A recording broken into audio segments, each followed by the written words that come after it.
Leaders in tech are burning out at an absurd rate.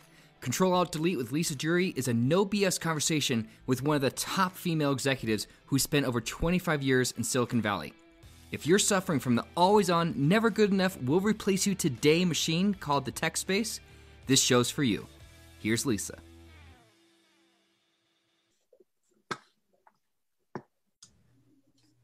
Hey there. I want to read you a statistic that might blow your mind, and I think it's so important for today's conversation. According to Thrive Global, 87% of professionals surveyed say they have passion for their current job, and yet 64% of them say they're frequently stressed. That dispels the myth that passionate employees are immune to stress or burnout. Now, we all know I'm on a mission to change the culture in tech with regards to the always on, never good enough, will replace you tomorrow, sometimes today, culture in tech. And I'm so excited for today's guest because we are going to be talking about power. And I'm talking about power in the sense that things that no one can take away from you. If they change your title, if they change your location, change your job grade, whatever, that's external. I'm talking about internal. And there's nobody better today to talk to than Peter Ainley. And I'm so excited you're here, Peter. I can't wait to open up this conversation with you. Thank you, Lisa. Yeah, that's great. And I'm glad to be here and excited indeed. Yeah. Great. Thank you. So I want to tell everybody about you because I want them to lean into this. I don't care if you're running, walking, driving, sitting in the hot bathtub, listening to this podcast. What you want to know about Peter is so important. So I'm going to read it so I don't miss one thing up. Okay. As founder and CEO of Soaring with Eagles already, right? Soaring with Eagles. As founder and CEO of Soaring with Eagles, Peter Ainley is passionate about developing leaders to lead themselves first. That's the internal sources of power, right? While increasing their mental and emotional fitness as a foundation for leading from the inside out. So much to talk about today. His unique leadership disruptor approach results in powerful and effective transformations in organizations, their culture, and their business impact. So I think you guys can see why I asked Peter to be on the show today. There is a lot going on in our world, and leading from the inside out is the secret sauce to staying sane in everything we're going through right now, right, Peter? So I just can't wait to unpack this with you. Yeah. If we can't lead from the inside out, we're being led by the external. Oh, that's not where we want to be. Say more. Let's just talk about inside out for a minute. Tell us what that's all about for you and the clients that you support. So the whole premise is that when we lead ourselves first, in other words, we're leading from what is driven from within us, from what our heart says we need to do, because the truth lies in there. When we lead from that perspective and understand how what we do and how we show up has an impact, so we're leading ourselves first, how you lead in your own life, what you do within your own space, that then impacts those around you. And when you understand that, you can lead others better. So lead yourself first, how you run in your day, how you operate in your day. When you can control that, because that's the only area you can control, lead that properly, the rest of the leadership falls into place. Yeah, I want to say something, and it's percolating. You can see it so for those of you watching video, my eyes are looking up. That's when I always get this visual. But I was thinking about, the CEO who's basically, setting the tone for the culture, which is, yes, we're going to take recharge days. And yes, in the middle of everything else going on, take your unlimited, flexible time off, right? And yet the workload continues and the pressure continues. And so talk about incongruence. And it's not just CEOs. Maybe the CEO really does model that, but the first line manager is so worried about getting laid off. They never take a day off and those emails are going at midnight. Right. Yeah. And so that sets the tone. So leading yourself first, what I believe you're talking about and what's resonating with me and hearing you is that people watch what you're doing and your words and your actions need to be in alignment so that people can feel the psychological safety to lead themselves first too. Absolutely. Am I on the right track with you? Yeah. Okay. And it comes down to then also the elements of character. You got to make sure your character is bang on and not and that you walk your talk. Yeah. So, because if you're walking your talk, you're leading yourself. You're leading yourself from the inside out first, because your character, your values are all internal. Yeah. So I'll say when I burned out, right? Because I always want to bring my personal story in so people can see that it can happen, right? I remember when I burned out, I was not leading myself from the inside out. I was leading to everyone else's expectations. And honestly, a lot of assumptions, right? So I think there was way more flexibility than I ever allowed myself to see. And I really did lose track of my own internal sources of power because it was the always on, never good enough, where we place you tomorrow. And guess what? I really liked what I did. I love the people I work with. So of course I'm going to give it my all. So let's jump right into power, because I know on my own journey, recognizing the internal sources of power and values was key to me rebooting. Heck, it's Control Alt Delete. It's about the reboot, right? Exactly. I mean, that's why we're here. So tell us about the power you want us to be aware of. I'm just going to shut up and let you talk, because I don't even know the right question to ask, except let's talk about power. Okay. So the power that a lot of people perceive to have is this external power that we have over people. People must do as I tell them, as we tell them as leaders. That power is often forced, it's connived, it's I have to elicit that power from somewhere to exert it out.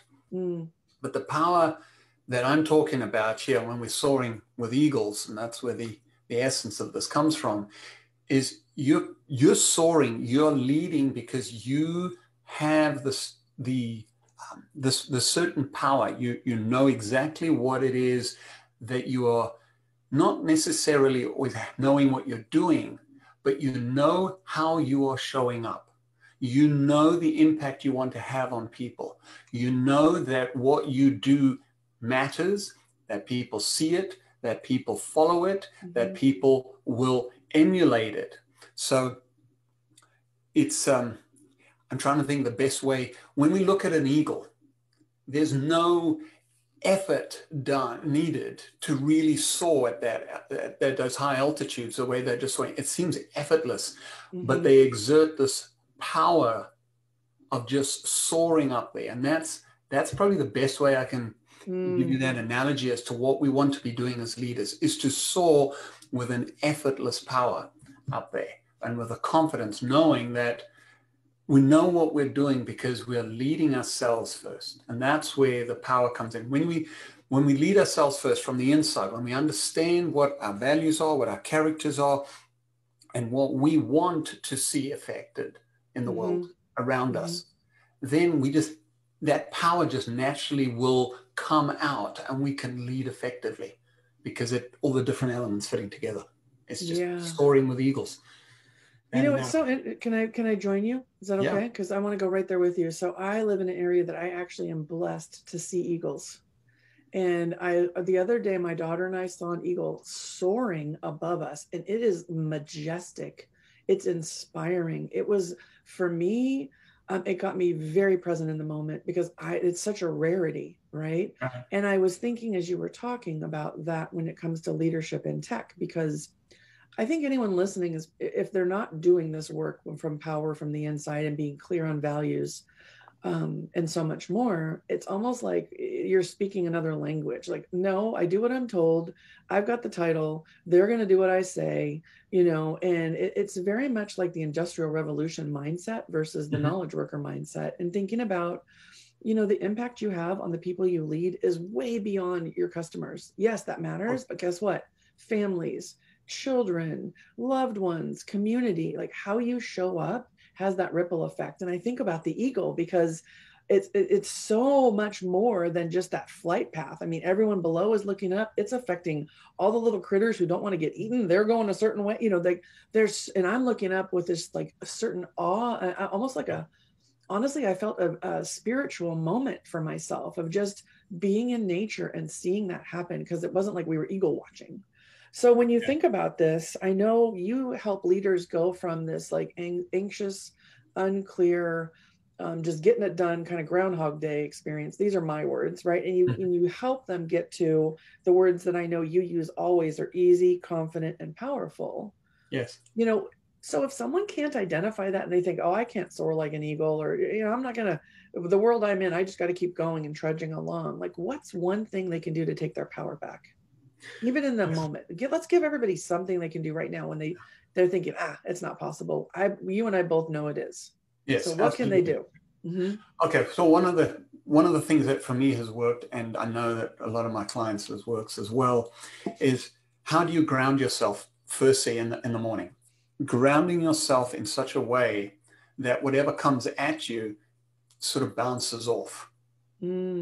So and there's various techniques, if you will. I mean, there's meditation, there's prayer. For me, my own faith is important, is grounding that before I allow the stresses of the day, the news of the day, I need to deal with stuff of the day into my mind. I want to just calmly be there and just focus on my quiet meditation and ground myself there. Now, can I do that at any other time of the day when the chaos strikes? Absolutely. It's taking a moment out and just shutting everything off, shut the phone off, shut the computer off, whatever, and be quiet and just ground yourself. Maybe get a poem or a passage out of the Bible or anything that gives you some strength, that allows you to just go into what the words actually mean. It only has to be a sentence or two, something, just read that and to meditate on that. I find it's very grounding for a lot of people because it focuses in, it allows you to mentally focus in on something and shut everything else out. Yeah, so I really appreciate that, what you're saying. Yeah. It's a mental fitness thing that we have to create. It's not something, you just do it and it works. So it's building up that mental muscle to be able to disengage from what's going on so that you can focus, ground yourself, and then move forward with more clarity, with more true inner power at that juncture. Exactly. Yeah. I'm smiling so bright because I remember people telling me, one of my colleagues who was very worried about me for a long time. I mean, I'm talking months, not years, right? But she'd be like, just go outside and put your feet in the grass. Like, it'll get you grounded into the bigger world, right? And I'm like, put my feet, well, I don't got time to put my feet in the grass. I was like, that's a bunch of bullshit, right? And so she would take me and say, well, then let's do our one-on-one outside. And then, we'd sit outside and then the shoes would come off, right? And then all of a sudden my feet are in, and all of a sudden I'm better. And I'm like, like sometimes you need someone to show you that. So I so appreciate you talking about this, because one of the things for me that really changed was when I recognized how I wanted to feel as a leader, right? What my values are, what's my brand? How do I want to impact people? What really matters? Because I knew what a crappy boss felt like. And I knew the kind of boss I wanted to be, but I definitely had blinders on how I was showing up because, don't we all, right? So I found these cards, and I use these all the time, truth bombs, right? And one of that would be my reflection card. And I'm not promoting truth bombs. You guys do whatever you want. But this one used to show up all the time. I don't know if you can read it. Give people a chance to rise to the occasion. Absolutely. Yeah, I leave this on my desk as a coach, as a leader, right? Give people a chance to rise to the occasion. And what I loved about that too, it's very much like what you're talking about is, as a leader, do you want to be the one doing it all? Or are you creating space and place for everybody to rise? Right. Are you holding people in a mindset that they're not capable? Or are you showing them the way? Because guess what? They, just like our kids, what they see, they emulate. So if you're showing up all anxious and stressed out and can't get it all done and, this frenetic energy, guess what? It's contagious. So Absolutely. Peter, your advice is so good. Your advice is so good, even if it's 5 minutes. Yeah. And I was going to just add to that. I mean, from a tech point of view, because background in engineering, so I understand the whole tech side of it. We are so consumed with the technical stuff of what we're doing to make sure it's perfect, to make sure it's right, that all the pieces fit together. But leadership isn't about trying to deal with all the tech stuff. Leadership is about empowering your people, inspiring your people so that they are balanced in it. And to your earlier point about the impact that we have on leaders, I wanted to raise this. When you're effectively leading from the inside out and you're leading a team of people, however many people, if 1, 2, 3, 5, 10, 20, whatever it is. Whole company, doesn't matter. Exactly. And when they look up to you, and I mean, look up to you, not, oh, wow, he's so great. I'm looking up to you. This is a leader I want to follow and emulate, and that because he or she allows me to feel empowered in who I am, that ripple effect plays out at home. A lot of people don't realize that because that person goes home without, I've got to deal with this, a boss is this, and they're all stressed out. They take the stress home, they take that stress out on their family, on their spouse, on the kids, whatever the case is. Yeah. When you're effectively looking up to a leader that you want to emulate because you feel empowered, you feel inspired because of what they're doing and how they're empowering you, you'll end up taking that home and you do that to your family. Now, extend that to the kids. Kids, I mean, we've said that kids are the biggest copycats out there. Yep. Right? They will copy what their parents do, hands down. And they play that game, where they just copy everything you're saying. But that is how they work. They copy, their brains will think, oh, you do it this way. Okay, I need to do it this way. And so they emulate how you show up. And how is that going to impact your kids when they're adults? The next generation. So now you've just impacted 3 generations. From you being the leader, you've impacted the first generation and the second generation. Yeah, it's so important. So that's a mic drop. That's a mic drop moment. If I had my little emoji, I'd be dropping a microphone for you, because I'm doing this workshop right now for a group of women that are returning to work after taking a break. Right. And so you already know the statistics. Women are dropping out of the workforce because of all of the, pressures of just domestic responsibilities and, gender. There's so much here. I'm not even going to go there. But the point was, one of the conversations in this workshop we were talking about is, what are you showing your kids about companionship and partnership? Right. And this ties right back to what you're saying. So when you think about it, and this could be your niece or nephew, this might be your neighbor's kid, doesn't matter whether you have children or not, pay attention to this, because this ripple effect about how you show up when you leave work at the door, which a lot of people have still in their own home right now.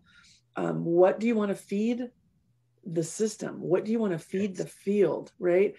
Being intentional and working from inside is what makes the difference. And it's still practice for me. I am, I call it my earthly curriculum. By no means am I the expert there, but Peter, the other day I was working with a couple of clients. I'm doing 360 interviews, right? It's part of the services I provide. And I do them narratively to have conversations, because I don't want data just on a sheet that I have to try and interpret. I want real specific information. Yeah, and the feedback that was coming back was, oh my gosh, they're so technically strong. They're brilliant. We count on them for everything. And we just wish we were empowered more.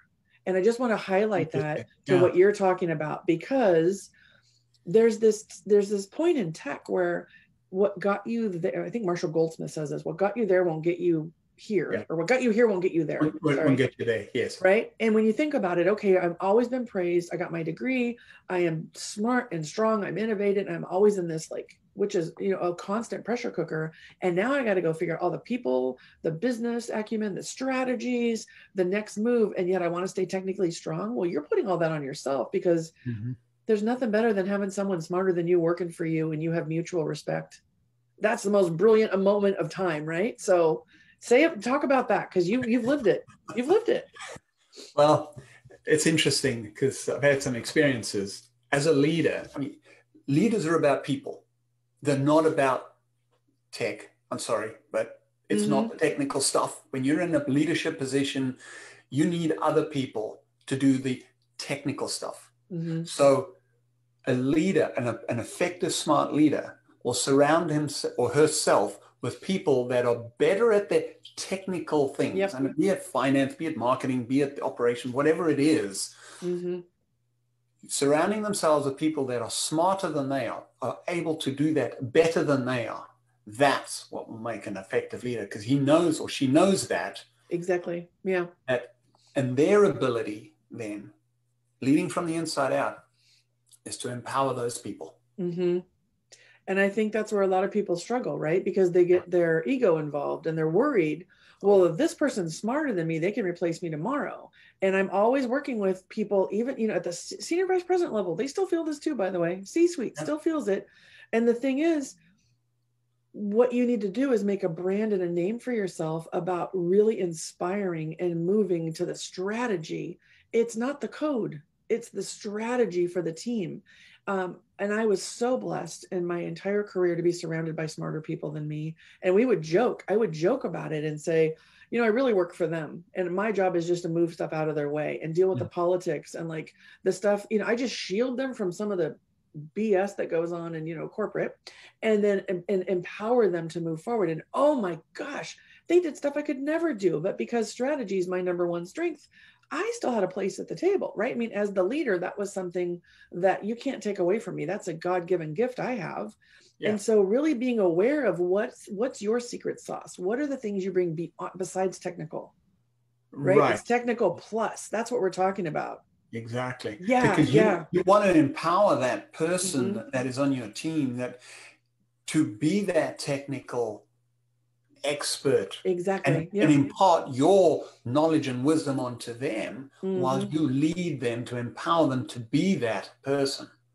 Right? Yep. I just give you an example. Many years ago, I was working for an organization, and the executive director said to me, we're talking about some leadership aspect, and they said, my job is to control everything and know everything. Oh, right. And I'm thinking, really? Mm-hmm. You just missed the boat completely. Mm-hmm. Your job is to empower people, lead people, not know everything, because that's absolute control. And that is, at that point, you're not leading with power. No. You're leading with force. Yep. And that is never effective. Well, like I said, I talk about my daughter a lot, right? So I remember when she was like 3, yes, I have the title of mom, but we both know at 3 who's in charge. You know what I mean? Like power, okay, timeout, whatever, Yeah. Listen, I'm not even going to get into all the different discipline factors you can get into, right? But me just standing there and say, because I said so and do it does not work with my child. And that does not work at work over time. Like people don't trust you. They will work around you. They will keep you out of things. And so if you want to really be an effective leader at whatever level you're at, use that power, that like title or because I said so moment sparingly and really, really strategically, because if that's your default, guess what? High turnover, high toxic culture, morale issues, so much more. And guess what? Eventually that doesn't work. And then you're like, you've built this like muscle that doesn't even serve you anymore. And all this other stuff is atrophied. And then what? Yeah. What happens when there's an acquisition? And then all of a sudden you lose that power? Because that happens all the time. Then you're like, oh, I'm screwed. Go ahead. I want to hear everything you have to say. Well, it's interesting. Yeah. There's this Gallup did a research survey in 2 years ago now. 73% of people who leave a job leave because of the boss. Yep. Not because of the nature of the job. It's the person who's leading them that is causing them to leave. Now that tells you a lot about leadership. It tells you everything. And I will say this, Heather, former HR person who did exit interviews, they're not going to say that's why they're leaving.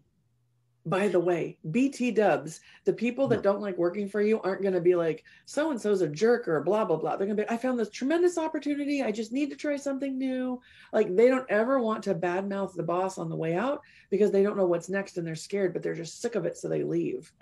So as someone who might have turnover in your organization, when that happens, your first question is, what part of this is me?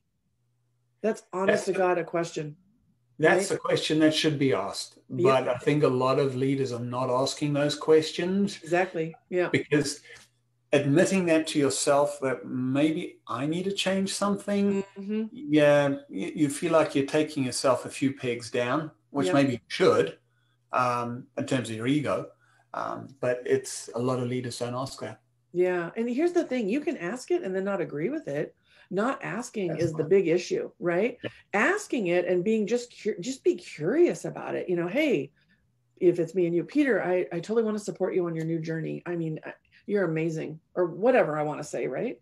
Yeah. I'm super curious. Is there anything that as you leave, is there anything that you wish you would have told me sooner, or that you didn't feel safe telling me? I'm making this up with you real time because you probably wouldn't say it like that. But let me say this, Peter, I totally support your next transition.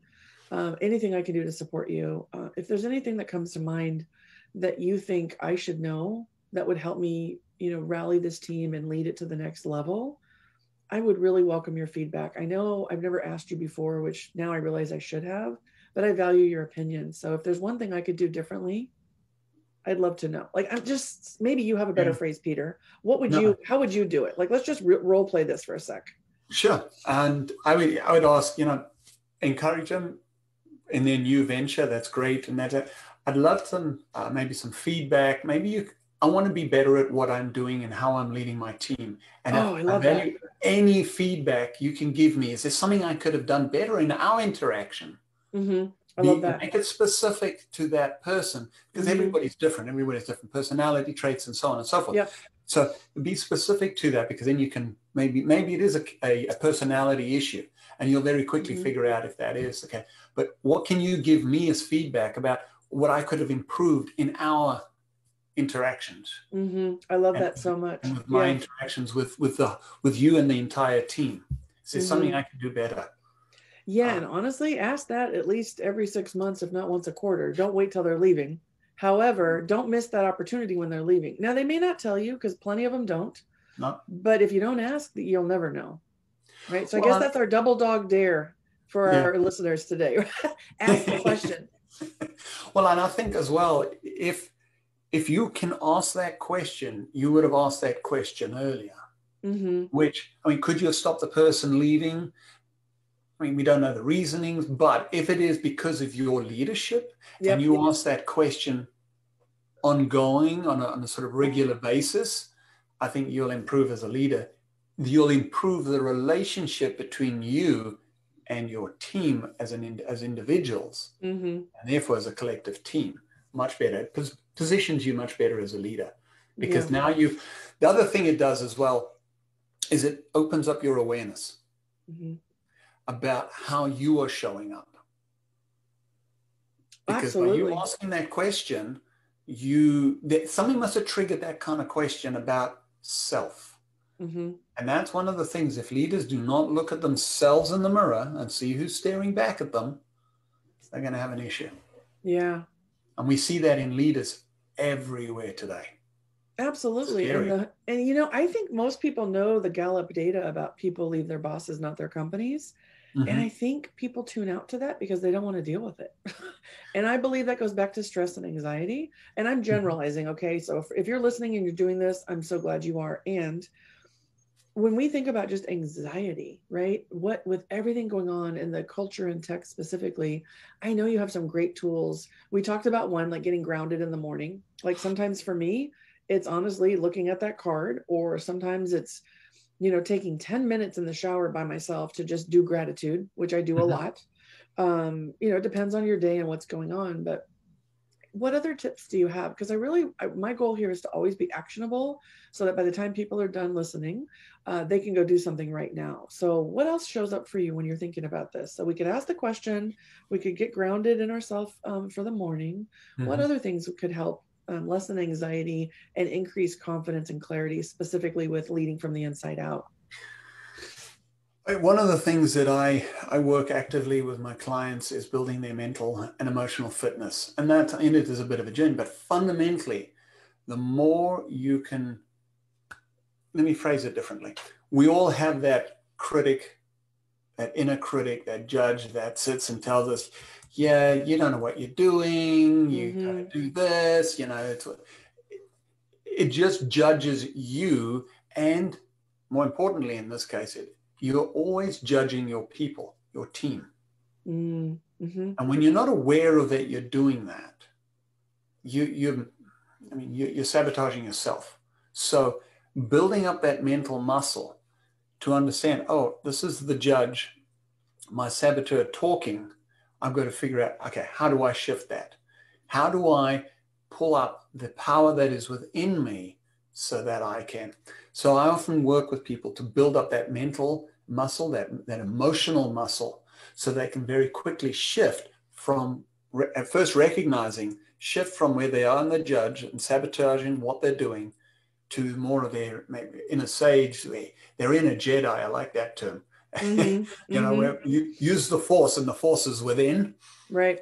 That power, and using that, because when you operate, and this comes back to the inside out, when you operate from what is inside, you will invariably make the right decision.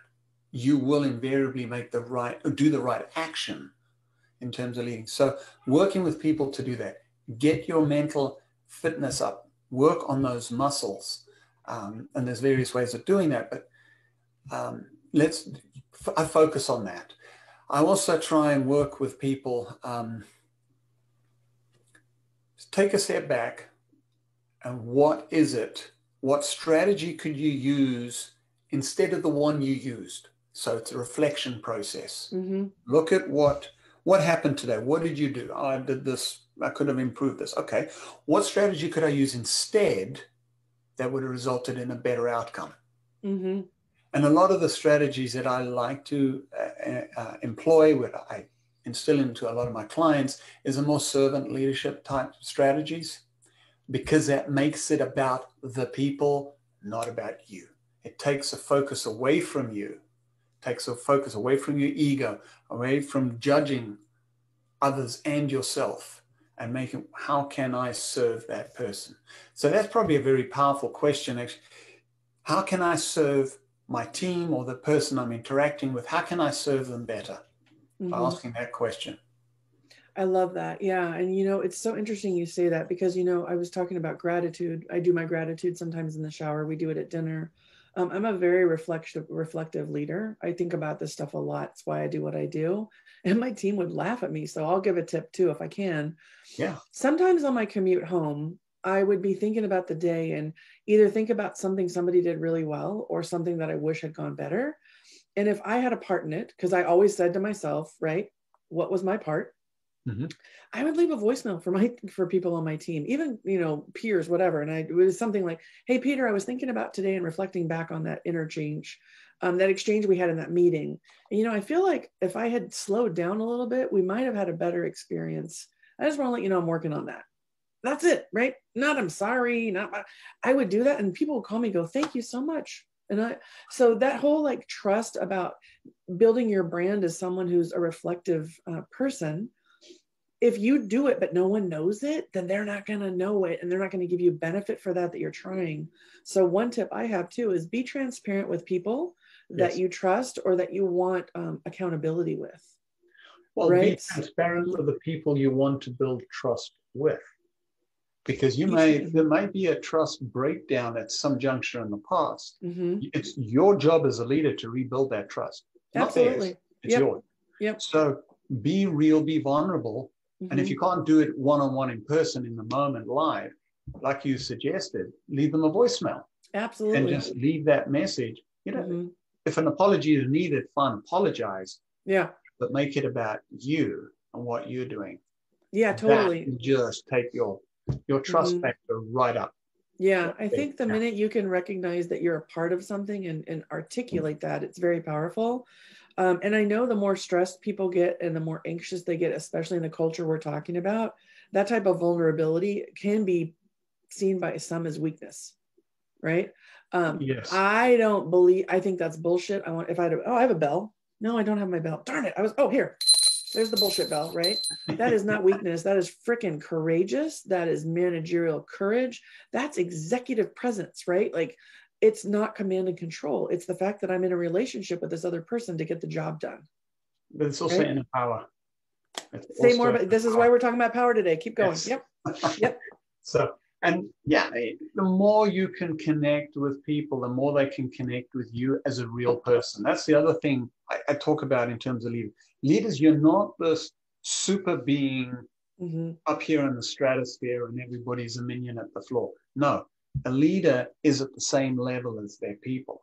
They just have a title. But leaders at the end of the day are people, just like you and I, like everybody else. And we want to be acknowledged. We want to be recognized for what we bring to the table and who we are. Yep. And the moment we do that, that's when things start rising. I love it. I love it so much. Many people are working, I'm going to say it this way, at the worker level, because that's different levels, but at the worker level, they are there, they come in, they clock in, they do the minimum amount of work, they clock out and go home because of the way they're treated. Yeah. Because of the way they feel that they are, what level of importance and value they bring to the organization. And they don't feel that, they're there punching their time card in and out, doing the least amount of work to stay and get that paycheck. When people feel valued Amen. Yes. by leadership, And that's leadership at every level. Okay. When they feel valued and important, it's the tide that rises all boats. Yeah. And And I mean, leaders are responsible for the tide. absolutely. Yes. And I even say, I'm going to join you here and say, look, do you feel valued and important as a leader? Because if you don't, you can resonate with everybody else, right? But if you do, what are they doing for you that gives you that feeling? What's the relationship? What are the conversations? What are the actions they're taking? And then maybe model that for yourself if you don't know where to start. Because I get calls at least once a week from people. It's more than once a week. Let's just call that. Okay.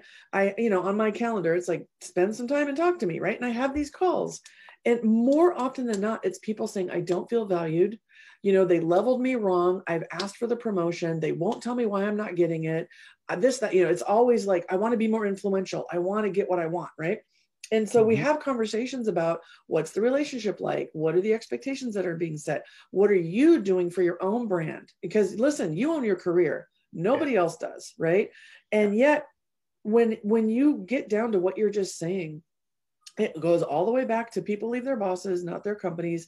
And then we go all the way back, like we're spiraling back to power, ease, confidence, and powerful, right? Yep. When you're in self-doubt or you're in anxiety, it's very easy to blame and judge everybody else. Yes.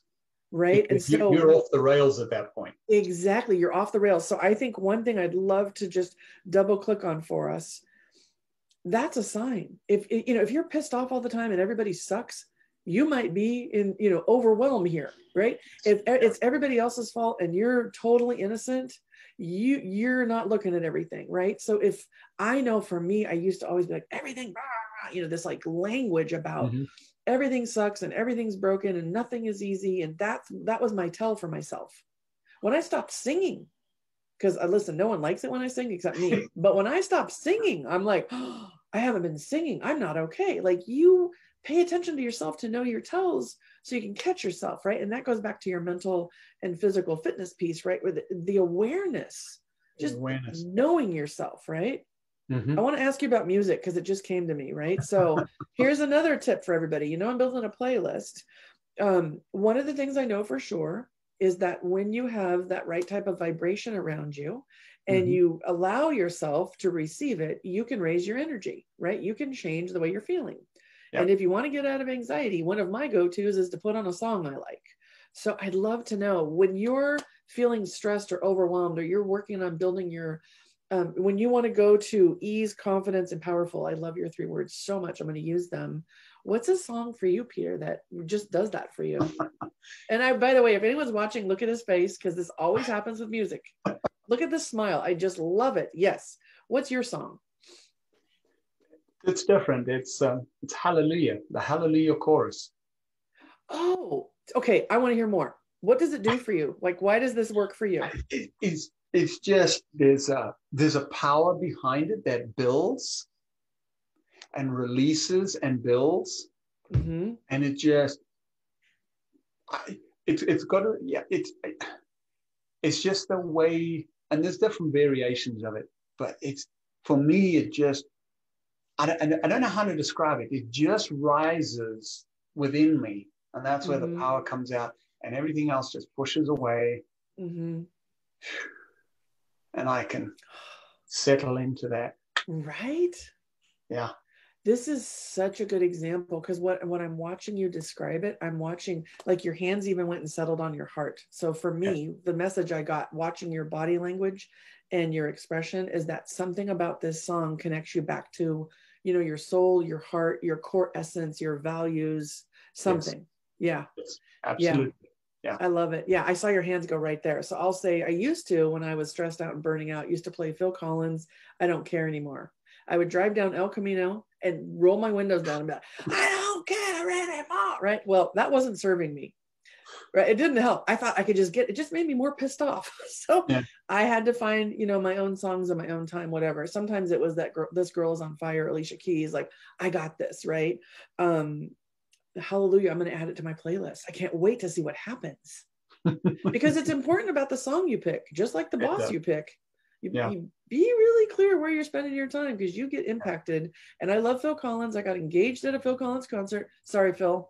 That song doesn't serve you to bring your highest and best, right? That's your pissed off, get it out song. But hallelujah. Absolutely. I can hear it right now. I'm smiling. I'm like, okay, right? I love this. Okay, one last question for you. Well, I add two. Who am I kidding? One, and then we're going to ask how people can find you, right? Because I think it's important for people to know how to find you. The question is this. If you were to describe burnout, because people in tech never say they're burnt out, right? They don't talk about it that way because we're just too busy. But the clients that you work with, knowing that I'm on this mission to shine light on burnout, I like to make sure people could help identify it through other words or feelings. So through your own experience and working with your clients, how would someone know they're in burnout? For me, burnout isn't working too hard. Burnout is, I didn't ask for the help I needed. I tried to do everything myself.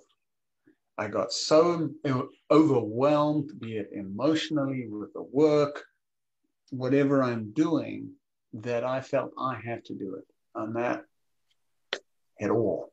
So that's more for me, because I mean, from myself, from a leader's point of view, hard work will never cause anybody to burn out in and of itself.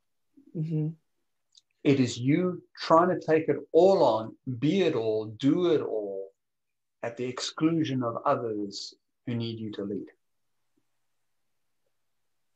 That's burnout. And look at that. I'm just going to let that land. That's huge. It's huge. And I'm so grateful that you do the work that you do. And well, I'll have to have you back on. We haven't even touched on photography and how photography and leadership tie together, because Peter is also an amazing photographer. So I think I'll just invite you back for that. I want to just land it on burnout, and I want to land on, the asking for help, whatever that is, right? And empowering your people. And I heard so much today from the inside out, leading from the inside out, being reflective, paying attention, noticing, working on your muscles. We're all a work in progress. We are all a work in progress. And I really think it's important that we highlight how people can find you, Peter, because I know I'm just picture this soaring with eagles, picture that eagle. And I know people want to feel that way. So how can they find you? What's the best way to connect with you? Well, there's a couple, soaringwitheagles.co is probably, you'll find the eagles there. So if you want to reflect on eagles, you'll find them there. That's my website. You'll find me on LinkedIn under just LinkedIn Peter Ainley. And those are probably the best two places to connect with me on, and via email, peter@soaringwitheaglesint.com. Awesome. Those are the easiest ways to reach me. Yeah, and I'll put a plug in, because you are very, very active on LinkedIn, and I'm constantly reading your stuff and liking it. And you give very thought-provoking posts, and so my own personal thing. If anyone were to ask me, I'd be like, go check out LinkedIn, because what you say is so compelling. Thank you so much for your time, for your stories. Yeah. Thank you for this amazing opportunity, and if this has helped some of your people, that your active listeners, then hey, that'd be great. Exactly. And listen, it's not only going to help them, but the people that they lead and love. Because the whole point of Control Alt Delete is to help people reboot here before they get to the emergency room like I did. The whole point of Control Alt Delete is to just really get centered on what matters to you, so you can get rid of the stuff that doesn't. And what you talked about today is critical. So I'm thrilled you're here. I will have you back, because there is such a tie and a connection to photography and leadership. That's going to be our little plug for part 2. Okay. And we'll keep comment below if you guys want to know, because I'm telling you, it's a game changer. And I wish everybody the best day possible, leading from within and leading from the inside out, as Peter would say. And just know you're not alone. We're all in this together. And, Peter, thank you for making the time for our listeners. I really appreciate it. Thank you very much, Lisa. I appreciate it. It's been great. And I encourage everybody to go and lead your own life from the inside out first. That's awesome. All right, everyone, take good care. That was great content, but let's be honest. If you don't get the support you need and start making changes in your life and work as a leader in tech, you can expect regret and burnout in the near future. Lisa can help you get kick-ass results at work without burning out, so you can be present for the moments that matter to you and your loved ones. Take your first step at rebootwithlisa.com.